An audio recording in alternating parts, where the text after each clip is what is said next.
নমস্কার। ইউটিউব চ্যানেলের অন্তর্শুদ্ধিকরণ কথা থেকে বলছি। আমি শ্রী কে সরকার। এর আগে শ্রীম অর্থাৎ মহেন্দ্রনাথ গুপ্ত, যিনি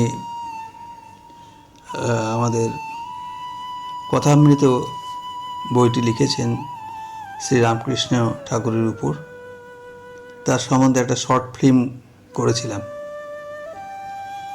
আজকেই ওই সম্বন্ধে ওর কন্টিনিউশনে আরও কিছু কথা বলবো। শ্রীম বা মহেন্দ্রনাথ গুপ্তর শিক্ষা ও তার ঠাকুর শ্রীরামকৃষ্ণ সম্পর্কে আসার বিবরণেও মনে হয় ঠাকুরের ইচ্ছা ছাড়া এটা সম্ভব ছিল না।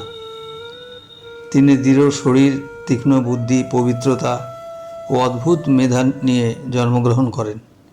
প্রায় সব পরীক্ষায় তিনি প্রথম ও দ্বিতীয় স্থান অধিকার করতেন। প্রেসিডেন্সি কলেজ থেকে বিএ পরীক্ষায় পাশ করেন। ছাত্রাবস্থায় তার পাশ্চাত্য দর্শন, ইতিহাস, সাহিত্য, জ্যোতিষ, বিজ্ঞান প্রভৃতি বিষয়ে তার অগাধ জ্ঞান ছিল। কলেজে পড়বার সময় তিনি চৈতন্য চরিতামৃত বিশেষভাবে অধ্যয়ন করেন। পরবর্তীকালে জনৈক ভক্তকে তিনি বলেছিলেন যে চৈতন্য চরিতামৃত পর ঠাকুরের কাছে যাওয়ার আগে তিনি যে পাগলের মতো ওই বইটি পড়তেন তাও বলেছিলেন। 18-19 বছর বয়সে ছাত্রাবস্থায় তার বিবাহ হয় শ্রীযুক্ত ঠাকুরচরণ সেন কন্যা শ্রীমতী নিকুঞ্জ দেবীর সঙ্গে 1873 খ্রিস্টাব্দে। তারপরেই তিনি অধ্যাপনার কার্যে ব্রতী হন।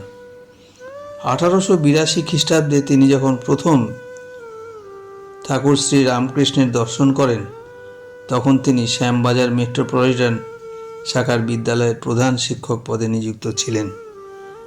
এর আগে তিনি যশোর জেলার নড়াইল স্কুল উচ্চ বিদ্যালয়, কলকাতায় city Ripon collegiate school, metropolitan oriental seminary, Aryan model এইসব বিদ্যালয়েও প্রধান শিক্ষকের কাজ করতেন। শ্রীযুক্ত রাখাল, যার ব্রহ্মানন্দ স্বামীও নাম, বাবুরাম ব্রহ্মানন্দ স্বামী, সুবোধ বা সুবোধানন্দ স্বামী, পূর্ণ ঘোষ, বিনোদ, বঙ্কিম, তেজচন্দ্র, পল্টু, হিরোদ, নারায়ণ, শ্রীরামকৃষ্ণদেবের অন্তরঙ্গ ভক্তগণ ওই সময় ওই স্কুলের ছাত্র ছিলেন। তাই ছাত্রগণ ও ঠাকুর নিজে কখনো কখনো তাকে মাস্টার মহাশয় বলে ডাকতেন। আজকে এই পর্যন্তই রাখছি। আমি আরও শ্রীমর সম্বন্ধে, জীবনী সম্বন্ধে লিখতে একটু অনুপ্রাণিত হয়েছে এই জন্যেই যে যার হাত দিয়ে, যার ধ্যান বলে তিনি অত বড় একটা পুস্তক কথামৃত লিখে গেছেন, এবং যেই কথামৃত থেকেই আমরা পরবর্তীকালে ঠাকুরের জীবনের অনেকটা অংশই হুবহু আকারে তার কাছ থেকে পেয়েছি এবং সমৃদ্ধ হয়েছি।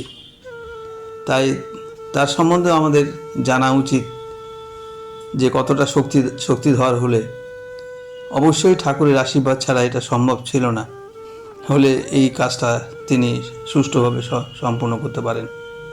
এরপরেও আমি ওনার সম্বন্ধেই বলবো। আশা করি আজকের নিবেদনও ভালো লাগলো। আমি আশা করব আপনারা আমার চ্যানেলটিকে সাবস্ক্রাইব এবং বেল টিপে এটার কার্যকারিতা এবং ভক্তগণের মধ্যে আরও বিপুলভাবে ছড়িয়ে দেবেন। নমস্কার।